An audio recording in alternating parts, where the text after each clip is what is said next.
વર્ષ 2025માં દરેક વ્યક્તિ જાણવા માંગે છે કે નવું વર્ષ કેવું રહે છે. દરેક મનુષ્યને ભવિષ્ય જાણવાની ઈચ્છા હોય છે. તે દરમિયાન બાબા વેગા અને નોસ્ટ્રાડેમ્સની તેમની આશ્ચર્યજનક આગાહીઓ માટે જાણીતા છે. વ્લાદિમીર પુતિન પર હત્યાનો પ્રયાસ, યુરોપમાં આતંકવાદી હુમલા અને રાજા ચાર્લ્સ માટે એક અશાંત શાસન સહિતની ચોંકાવનારી આગાહીઓ કરી છે.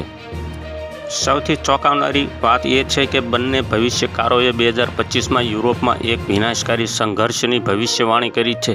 ત્યારબાદ તેના પર વિવાદ છેડાઈ ગયો છે. હવે જ્યારે 2025 આવી રહ્યું છે ત્યારે ફરી એકવાર આગાહી કરવાના પ્રયાસો તેજ થયા છે, પરંતુ તે બ્રિટન માટે અશુભ લાગી રહ્યું છે. બાબા વેગા આંખોથી જોઈ શકતા ન હતા. બલ્ગેરિયાના રહેવાસી બાબા વેગાનું 1996માં અવસાન થયું હતું. 9/11 હુમલા, પ્રિન્સેસ ડાયનાનું મૃત્યુ, ચેરનોબિલ દુર્ઘટના અને બ્રેક્ઝિટ જેવી મહત્વપૂર્ણ વૈશ્વિક ઘટનાઓની આગાહી કરવાનો શ્રેય તેમને આપવામાં આવે છે. એ જ રીતે ફ્રેન્ચ પયગંબર નોસ્ટ્રાડેમ્સે પણ ઘણી સચોટ ભવિષ્યવાણીઓ કરીને સૌને ચોંકાવી દીધા હતા.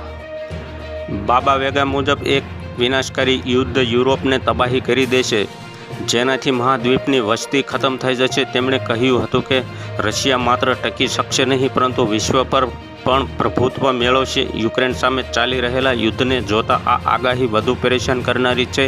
આ ઉપરાંત તેમણે કુદરતી આફતોનો ઘણી આગાહીઓ પણ કરી છે. તો હાલ અત્યારે એટલું જ. મળીશું નવી અપડેટને નવા સમાચાર સાથે.